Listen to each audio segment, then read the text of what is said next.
Pêchez-vous vraiment là où les perches se regroupent pour survivre au froid? Répondez honnêtement. Je parie que, comme 90% d'entre nous, vous visez les trous les plus profonds, les piles de pont, les structures évidentes. Et si je vous disais que c'est précisément pour ça que vous ne prenez rien? Dans cette vidéo, on ne va pas juste parler de technique ou de leurre. On va démonter une par une les vieilles croyances sur la pêche de la perche en hiver. Je vous promets qu'à la fin, vous regarderez votre plan d'eau d'un œil complètement différent. On va découvrir ensemble pourquoi ces fameux spots d'hiver sont souvent des déserts et où se trouvent les véritables zones de rassemblement. Alors, la question que je vous pose d'entrée, pensez-vous vraiment que le poisson est aussi prévisible que ce que les anciens nous ont appris? Cette idée que la perche plonge dans les abysses dès les premiers froids, elle vient de loin. C'est une logique qui semble imparable.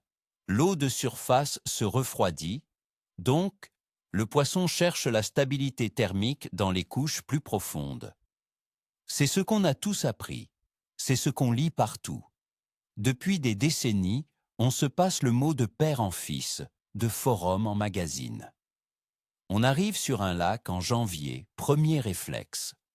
On sort la carte bathymétrique et on cherche la croix qui indique la plus grande profondeur. C'est devenu un automatisme. Mais nos plans d'eau ont changé. La pression de pêche est énorme, les écosystèmes sont différents. Et surtout, on a oublié un facteur essentiel. La perche, même en hiver, reste un prédateur opportuniste. Elle ne va pas juste survivre au fond d'un trou, elle va là où la vie est la plus facile, et vous allez voir que ce n'est presque jamais là où on l'attend. Commençons par démolir le plus grand mythe. La fosse la plus profonde est le meilleur spot. Imaginez-vous sur votre barque. Il fait 0 degré. Votre sondeur indique moins 20 mètres. Ça semble parfait, n'est-ce pas? Stable, sombre, tranquille. En réalité, ces zones sont souvent pauvres en oxygène et presque stériles en hiver. La décomposition de la matière organique au fond consomme cet oxygène vital. Les perches, comme la plupart des poissons, ont besoin d'un minimum d'oxygène pour vivre, même au ralenti. Une eau très profonde et stagnante peut devenir un véritable piège mortel. De plus, la nourriture y est rare. Les petits poissons fourrages, leur proie principale, ne vont pas s'aventurer dans une zone anoxique. Donc, en ciblant systématiquement la plus grande profondeur, vous pêchez souvent dans une zone où ni les perches ni leurs gardes-manger n'ont envie de rester. C'est une erreur fondamentale qui explique des milliers de sorties sans la moindre touche. Alors, si ce n'est pas la profondeur absolue, qu'est-ce qui compte? La température. Mais pas comme vous le croyez. L'eau atteint sa densité maximale à 4 degrés Celsius. En hiver, cette couche d'eau à 4 degrés se trouve souvent à une certaine profondeur, mais pas forcément la plus grande. On appelle ça la thermocline d'hiver. Les perches vont rechercher cette zone de confort. Le problème, c'est que cette couche peut se situer à 6 mètres de fond, dans un lac qui en fait 20. Les poissons vont se caler à cette profondeur clé. Comment la trouver? Votre sondeur est votre meilleur ami. Les modèles modernes peuvent afficher la température de l'eau. Observez les changements brusques. Parfois, même un demi-degré de différence suffit à concentrer tous les poissons. C'est là qu'il faut pêcher, même si le fond est encore loin. Vous devez pêcher dans la bonne couche d'eau, pas sur le bon fond. Maintenant, parlons d'un facteur que tout le monde sous-estime en hiver, la lumière. Le soleil est bas sur l'horizon, les journées sont courtes. Chaque rayon de soleil est précieux. Une zone qui prend le soleil, même 1 heure ou 2 par jour, peut voir sa température augmenter de quelques dixièmes de degré. Ça peut paraître insignifiant pour nous, mais pour un poisson au métabolisme ralenti, c'est comme passer d'un frigo à une pièce fraîche. Observez les berges exposées au sud ou à l'ouest. Les zones rocheuses, les enrochements, les dalles de béton emmagasinent cette chaleur et la restituent lentement dans l'eau. Une cassure rocheuse qui prend le soleil de midi peut devenir un point de chasse actif pendant un court instant. Les perches viennent s'y réchauffer et profiter des quelques insectes ou alevins qui font de même.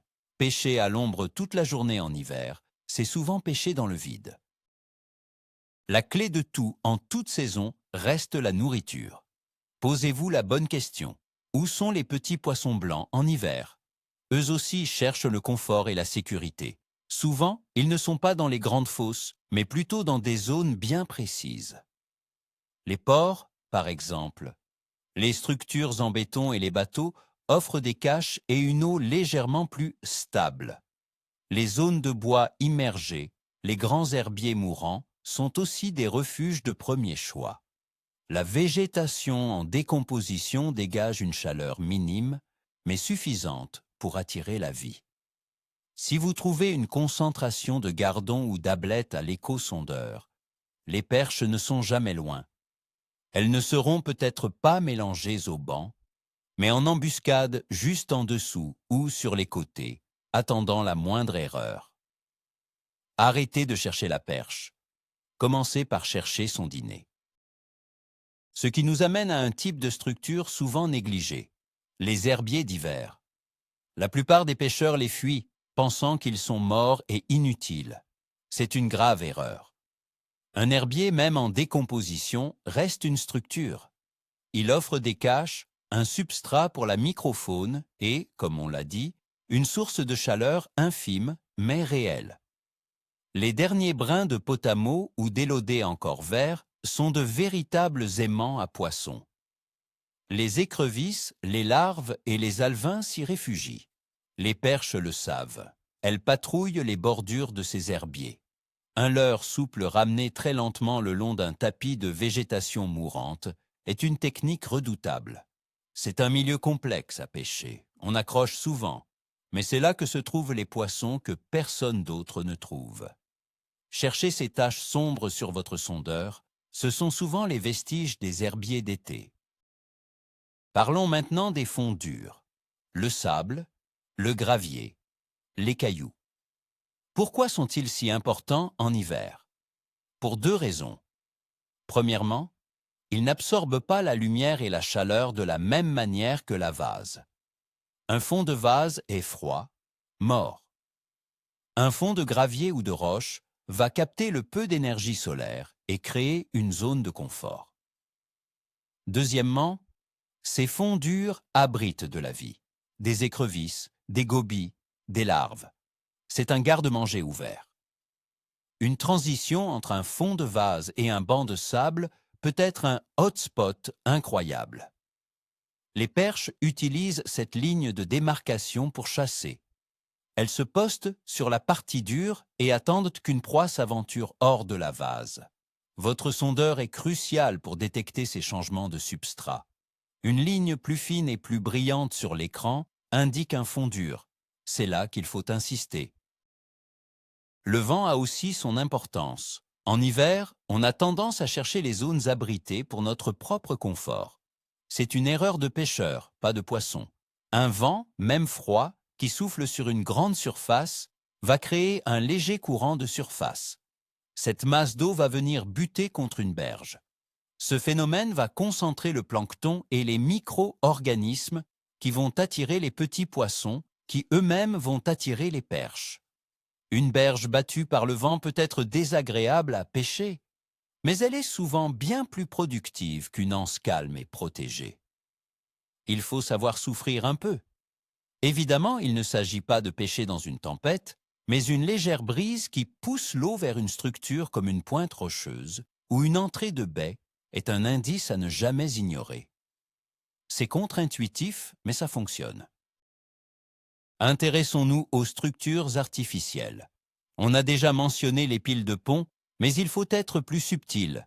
Un vieux mur de quai immergé, une ancienne mise à l'eau, une carcasse de voiture coulée. Tout ce qui casse la monotonie du fond est un abri potentiel. En hiver, les perches adorent ces structures verticales. Elles peuvent y contrôler toute la colonne d'eau sans dépenser d'énergie. Elles montent ou descendent de quelques centimètres pour trouver la bonne température ou intercepter une proie. Le secret est de pêcher au plus près de la structure, quitte à y laisser un leurre. Un montage drop shot est parfait pour ça. Il vous permet de faire du surplace et de titiller les poissons apathiques jusqu'à ce qu'ils craquent. Ne vous contentez pas de lancer vers la structure. Explorez-la centimètre par centimètre, de haut en bas. Un autre type de spot que l'on oublie, les hauts fonds. Oui, vous avez bien entendu. Pêcher sur un plateau de 2 ou 3 mètres de fond en plein hiver peut sembler fou. Mais si ce haut fond est situé juste à côté d'une fosse de 10 ou 15 mètres, il devient une zone d'alimentation stratégique. Les perches ne restent pas toute la journée dans le trou. Elles peuvent y passer la nuit ou les périodes de forte inactivité. Mais à la moindre embellie, au moindre pic d'activité, elles vont monter sur ce plateau pour chasser les quelques poissons fourrages qui s'y aventurent, pour profiter de la lumière. Ce sont des fenêtres d'activité très courtes. Il faut être là au bon moment. Souvent, le milieu de journée, quand le soleil est au plus haut, est le moment le plus propice. C'est une pêche de patience et de timing. Parlons du courant, même en lac. On pense souvent que les lacs sont des eaux mortes, mais il y a toujours des mouvements d'eau. Une arrivée de rivière, une source sous-marine, ou même l'action du vent comme on l'a vu. Ces zones de courant, même très faibles, sont vitales. Elles brassent l'eau, l'oxygène et amènent de la nourriture. Les perches se positionnent toujours de la même manière, juste à l'abri du courant principal, dans un remous, derrière une pierre ou une cassure. Elles attendent que la nourriture leur soit servie sur un plateau. Trouver ces zones de courant subtiles est un avantage énorme. Parfois, il suffit d'observer les feuilles à la surface de l'eau pour deviner les veines de courant. Une fois que vous avez localisé un de ces tapis roulants à nourriture, vous avez trouvé une cantine à perches. Et si les perches n'étaient tout simplement pas au fond? C'est une autre croyance tenace. En hiver, on pêche collé au fond. Pourtant, il arrive très souvent que les bancs de perches soient suspendus entre deux eaux. Pourquoi? Elles suivent tout simplement le poisson fourrage. Si les ablettes ou les gardons se décollent du fond pour suivre le plancton, les perches feront de même. Elles peuvent se trouver à 3 mètres de la surface au-dessus d'un fond de 10 mètres. Si vous ne pêchez qu'au fond, vous ne les toucherez jamais. C'est là que le jigging rap ou la lame vibrante prennent tout leur sens. Ces leurres permettent de pêcher vite et de prospecter toute la couche d'eau. Votre sondeur est encore une fois indispensable pour repérer ces échos suspendus. Ne soyez pas obsédé par le fond, levez les yeux. La pression de pêche est un facteur déterminant. Reprenons l'exemple de la fosse la plus connue du lac. Le week-end, vous y trouvez 10 bateaux. Tous les pêcheurs lancent des leurres souples sur les mêmes cassures. À votre avis, que font les perches? Les plus éduquées, souvent les plus grosses, ne restent pas là. Elles se déplacent vers des zones secondaires, moins évidentes, moins profondes, plus difficiles à pêcher. Elles ont appris à associer ces zones de confort classiques avec le danger. Osez pêcher là où personne ne va. Explorez cette petite anse sans intérêt apparent, cette cassure modeste loin de la fosse principale. Vous y trouverez peut-être moins de poissons, mais ils seront bien plus mordeurs et souvent plus gros. Sortir des sentiers battus, en hiver plus que jamais, c'est la clé du succès. L'importance des détails. Parfois, un spot ne se résume pas à une fosse ou un herbier, mais à un seul élément. Un arbre immergé, isolé au milieu de nulle part. Un gros rocher solitaire sur un fond plat. Une vieille souche. Ces éléments uniques agissent comme des aimants. Dans un environnement monotone, la moindre structure devient un point de repère et un abri pour toute la chaîne alimentaire. Si vous repérez un de ces spots isolés sur votre carte ou à l'échosondeur, marquez-le précieusement. Il y a de fortes chances qu'il abrite du poisson. L'erreur est de ne lui accorder que quelques lancers. Il faut l'explorer sous tous les angles, avec différents leurres et différentes animations. Ce seul caillou peut vous sauver la journée. Pensez aux transitions. La nature a horreur de l'uniformité. Les zones les plus riches sont toujours les bordures, les interfaces. Une transition de fond dure à fond mou. La lisière d'un herbier. La ligne de rupture entre une zone d'ombre et de lumière. La rencontre d'un courant et d'une zone calme. Ce sont ces coutures dans le paysage aquatique qui concentrent la vie. Les perches les utilisent comme des autoroutes et des zones de chasse. Au lieu de pêcher en plein milieu d'une structure, concentrez-vous sur ses bordures. Un leurre qui passe exactement sur la ligne de démarcation entre le sable et la vase aura beaucoup plus de chances de déclencher une attaque. C'est une pêche de précision, mais elle est diablement efficace. Votre écho-sondeur vous ment-il? Non, mais vous l'interprétez probablement mal en hiver. Oubliez les beaux arcs bien décollés du fond que vous voyez en été. En hiver, les perches sont souvent léthargiques. Elles se collent littéralement au fond. Leur vessie natatoire est réduite, ce qui les rend moins détectables. À l'écran, un banc de perche posé sur le fond peut ressembler à une petite bosse, à un simple épaississement de la ligne de fond, ou même être totalement invisible en mode classique. Passez en mode down imaging ou side imaging. Ces technologies vous aideront à distinguer les poissons du substrat. Ne faites pas confiance uniquement aux arcs. Apprenez à lire les micro-détails du fond. Parfois, le spot parfait est celui où vous ne voyez rien, mais où la topographie est idéale. Adaptez votre vitesse de prospection. En été, on peut se permettre de pêcher vite, de couvrir du terrain. En hiver, c'est l'inverse. Les poissons sont regroupés dans des zones très précises. Passer à 2 mètres du spot, c'est comme passer à 2 kilomètres. Il faut ralentir. Utilisez un moteur électrique avant pour contrôler votre dérive. Positionnez-vous en amont du spot et laissez le vent ou le courant vous pousser très lentement au-dessus. Faites des lancers courts et précis. Le but n'est pas de ratisser large, mais de peigner méticuleusement chaque mètre carré d'une zone prometteuse. Une pêche lente, presque statique, est souvent la seule façon de décider un poisson amorphe. La patience est la vertu numéro 1 du pêcheur d'hiver. Le silence est d'or. L'eau froide porte les sons beaucoup plus loin et plus distinctement.